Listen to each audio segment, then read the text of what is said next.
with a Business is brought to you by Audible.com. Hi, everybody, and welcome to this week's episode of Married with a Business. I'm Craig. And I'm Allison. And we're Married with a Business. We're here to share tips, tricks, stories of what it's like to be a married couple that has children that own and operate a business together. Allison, how are you doing? I'm good. We've had the last few days off because the boys were on spring break, and so we took them down to Savannah, Georgia. Yeah, so great story here. So it was our April vacation. We decided to take the week off, and we had actually gotten tickets. So if those of you know that we had Jesse and Emily Cole, who are the owners of the Savannah Bananas, husband and wife team that own a minor league baseball team together. And we had them on the show about a year ago, and they were coming to our area this summer to have their baseball team play locally. And we were super excited. But unfortunately, they're coming a week that we're actually traveling and we're away. We have tickets, though. And so our boys were really excited, but they were really bummed when they found out that we couldn't go see them here. So I put our name in the lottery for the Savannah Bananas to win tickets to see them down in, or to have the ability to buy tickets to see them in their home stadium in Savannah. We also put in for West Virginia, too, because they were playing in West Virginia this week. And I'm from West Virginia originally. So this was back in January. We won the lottery to be able to purchase tickets in Savannah. We purchased tickets, 4 tickets for our school vacation week, and decided to go spend a week in Savannah. So we flew down, we spent a bunch of days in Tybee Island, we stayed out at Tybee Island, and we went to Savannah. But the coolest thing, Allison, was how we had help telling our kids. Yeah, so we also had the opportunity to have the young professor, Matt Grafer, and his wife, Shanna, on the show. And so we reached out to Matt and asked if he could help us make a little video for the kids, because we had told them that they were going to have to come to the office. We are a family business. They understand that sometimes everybody pitches in. So we had told them that, we needed to be at work this week. And so if they could come and help me do stuff around the office, that would be great. So we had our office assistant do this video where she talked about what they had to do next week. And then it was like this video is interrupted by, and it was the young professor standing on the field at Grayson Stadium saying, boys, you don't have to work next week. You can come down and see the Savannah Bananas. So it was great. It was a wonderful week. It was a wonderful week. Emily and Jesse's team is amazing. We stopped at the stadium the day before, just for those of us who are anxious to get to see the layout, to go to the shop before it was crazy. And everybody was so kind and so welcoming, whether it was that day at the game. When they talk about fans first, they really mean it. Yeah, it's an amazing experience. If you ever get a chance, if you're a baseball family like us and you ever get a chance and you love to watch baseball, even if you love to be entertained, just go. People watching was great. Yeah, I mean, the people watching was great. The show that they put on, the non-baseball things were so much fun. It's a great experience.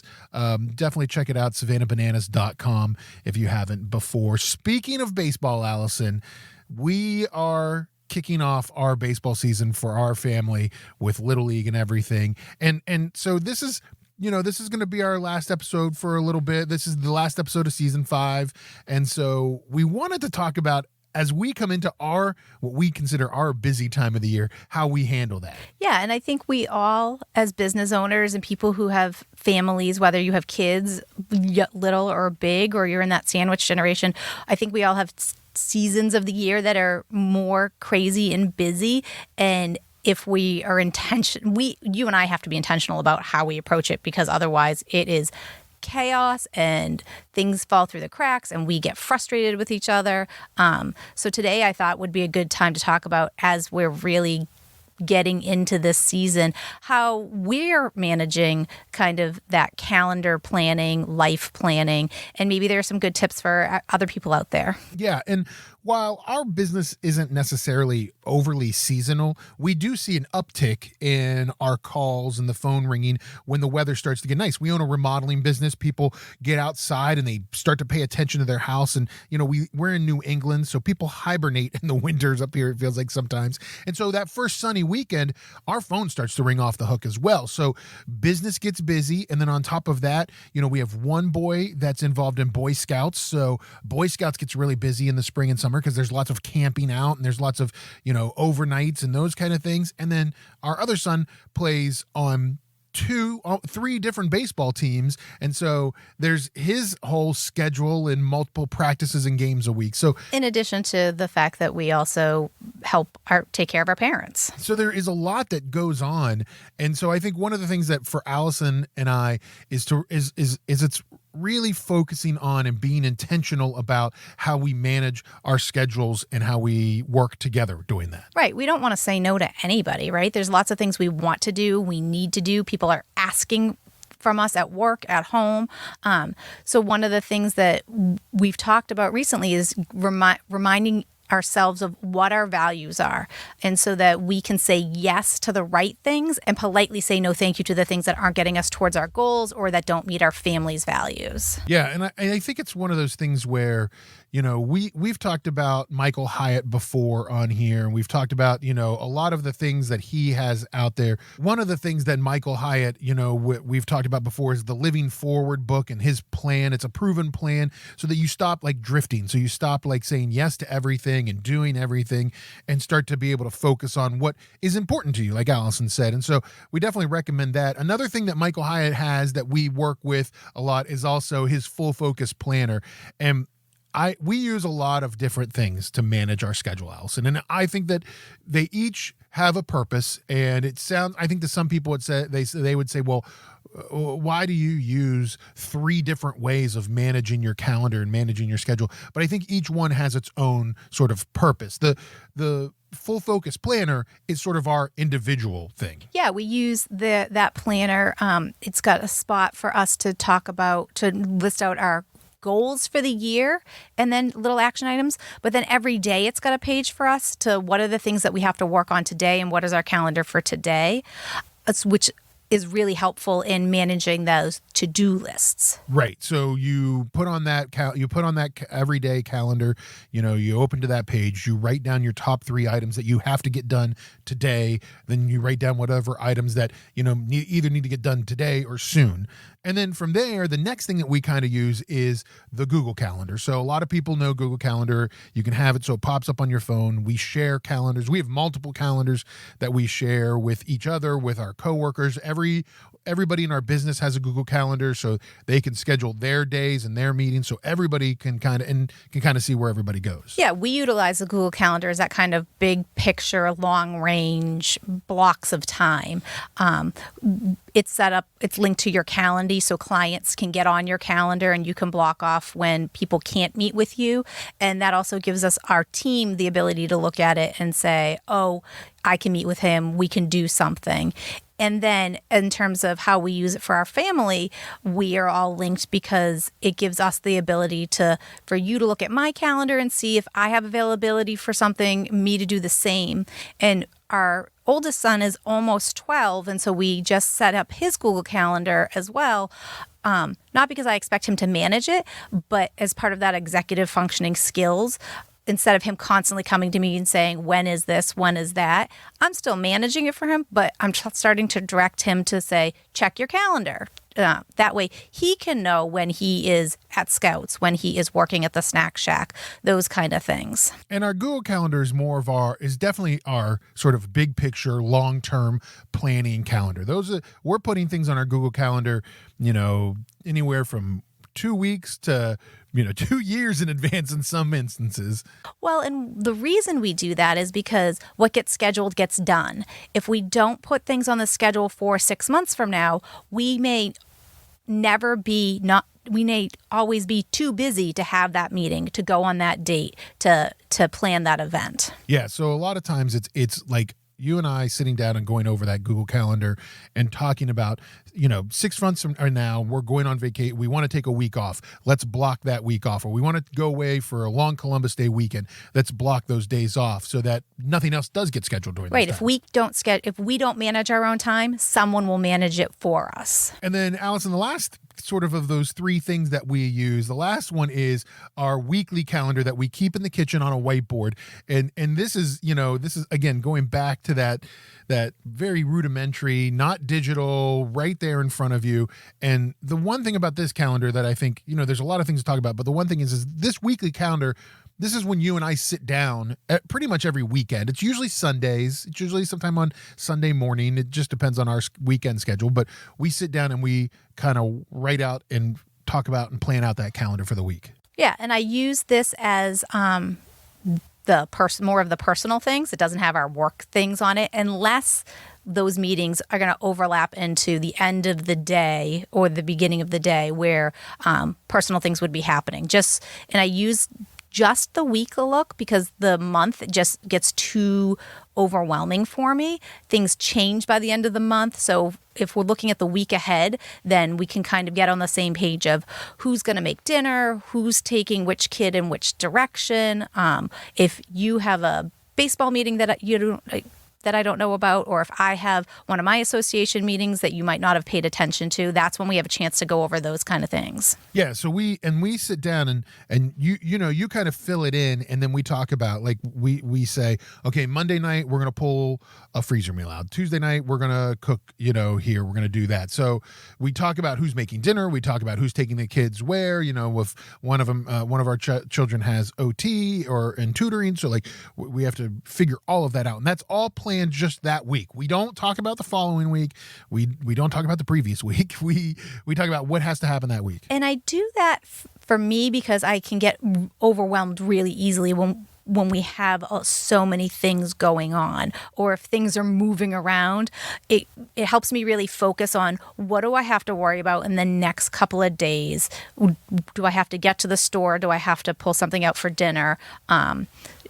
Do I need to talk to other people and get help from our village, from the people around us? Yeah, and I think one of the key things that we do that we would recommend to other married couples is that it can't be one person driving the calendar. It has to be a team effort. And I see this a lot, where the wife or maybe the husband, controls the calendar, and I have to be here because it should be a team effort. You should be sitting down, and this is what I think the most important thing to pull out of what we're talking about here is it should be, you should block off time, and it doesn't take a lot of time, 15, 20 minutes, half hour to sit down, talk with your spouse, talk with your partner, and say, hey, here are the things that are happening this week. How do we want to handle it? Who's doing what? Who's making dinner? Who's taking this kid where?